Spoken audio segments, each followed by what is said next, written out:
Welcome back to the God and Games podcast. Thank you for tuning in. I appreciate it. So let's get right into it and just have a little chat about something. So, sometime earlier this year, I bought a t shirt that says, Ask me about Jesus, which is kind of like a bold thing for me because when I'm out, I'm kind of like, to myself.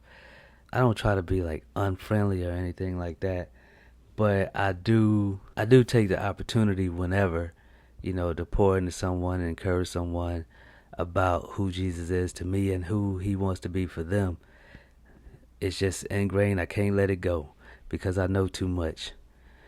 And so my family went to an amusement park and I wore that t-shirt and I was like, okay, that would be a good place, you know, to wear this t-shirt. So I wore the t-shirt and it was like as soon as we got in the park, we went and got some refreshments, and from that point on, I mean, like right into that location to when we left the park, I met just so many people from wearing that t-shirt. They were excited to, tell me about Jesus and, you know, what he did for them. And it was just across all demographics. And, like as we're walking through, my wife is looking at me. She was like, they're only coming to you because you have that t-shirt on. Because most of the time people don't approach you because of how you look. And I'm thinking like, what do you mean? I'm a nice guy, what do you mean because of how I look? And, she's like, no, you don't know how you look when you're walking around. First of all, you all swole from working out and, this, that, and the other. And I'm sitting there thinking like, wow, I don't know if that's true or not. Never really paid attention to it. But then it kind of made me think like, wow, there's something here. I'm approachable because I have this t-shirt on that says, ask me about Jesus. So that says something. So what I got from it was I'm approachable when I put on Jesus. And I was like, wow, this is really good. Let me write this down because this is good stuff. So I started thinking about it, like, okay, put on Jesus every day. Put on Jesus at work. Put on Jesus at the grocery store.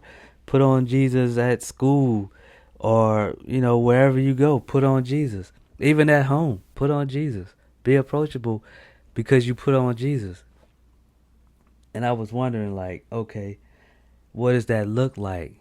And it brought me back to a conversation that I had with my daughter while driving her to school, and she was probably like in elementary.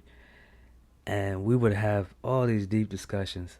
Like, I mean, she was picking up on it, so I didn't, I wasn't gonna dumb down anything. I'm gonna try to, she educated me on some things, and so I told her one day, because she was concerned about kids acting up in school and her name being caught up in it. So I gave her some advice from a verse that I came across. And that verse is Micah 6:8. And it says, what does the Lord require of you but to do justly, to love mercy, and to walk humbly with your God? And that verse came to me one day because I was trying to understand what does another verse mean? Seek first the kingdom of God. I was wondering, what does it mean to seek first the kingdom of God? And I was led to that verse. And so I said, all right, let me understand this. So basically, after I understood what it meant, I told her, hey, listen, if you walk in this, if you live your life in a way that you want to do justly, you love mercy, and you walk humbly with God, it's hard for anybody to accuse you of anything without making it known that they're just simply being malicious. So they're going to expose themselves trying to expose you. So I told her that. And maybe a school year later or something like that, there was an incident at the school and a lot of kids in her class got in trouble. But she told me, as she's telling me the story and how the teacher was calling out everybody who's in trouble, because the teacher wasn't fully aware of everybody, but she looked at my daughter and she was like, you know what? I know you weren't involved, so I'm not talking to you. And she was so happy about that and relieved because she wasn't involved. But just the fact that even the teacher understood that, and I told her, that's what I mean. If you live that sort of life, a life full of integrity, and you're caring, you do justly, you love mercy, you walk humbly, then it's hard for you to be accused. And so when I looked at all of that, I was like, okay, so what does it actually mean to do justly? And in my simplified mind, I look at it like this. It means living with no discrimination, no favoritism. What's right is right, what's wrong is wrong, and carry on as such. So in any situation, whether it's your best friend, your spouse, this family member, that family member, whatever the situation, you're looking at it justly and saying, hey, what's right is right and what's wrong is wrong. And you walk like that and you stand firm on it. And then it's love and mercy.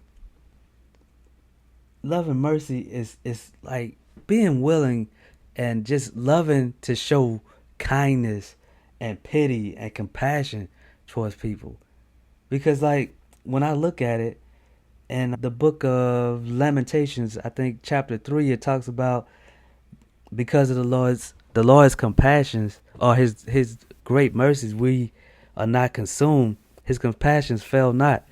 I mean, it's like he is so merciful and compassionate and has pity on us, understanding our struggles and what we go through. And because we make the choice to give our lives to him, he cares for us and he takes pity on us and shows us mercy. And I love that, and I believe that's what he wants us to do to ourselves and one another. And then to walk humbly with God, I used to think humility was just not bragging on myself.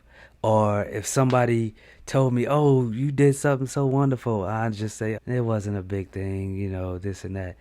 That's kind of almost like false humility. It's fake. And then I found out walking humbly with God means I submit my life to him, his authority, and everything I do in my life, I recognize him first. So if there's a struggle, I go to him first. If I got to make a decision, I go to him first. And it doesn't matter how big or small it seems. It's just I'm considering the things of God and I'm considering him as my head at every part of my life with everything that pertains to me. And so I took all of that and I said, man, I love that. Do justly, love mercy, walk humbly. And I said, you know what? I'm going to make that my life's creed. Yeah, that's a good word for it. My life's creed. I'm also going to make it the creed of the God and Gaines podcast. Everything Gainesville. Do justly, love mercy, walk humbly. Living a life like that, you have no choice but to prosper in different forms. I mean, if you want financial prosperity, if you want friendship, if you want just connection in life and just fulfillment in life, walking in that creed can deliver so much to your life. Walking with that, it's hard to be accused. Someone who has that in their heart and who seeks to live that out every single day. You're not easily accused. That's a leader. And that's God, and that's gains. What do you think about it?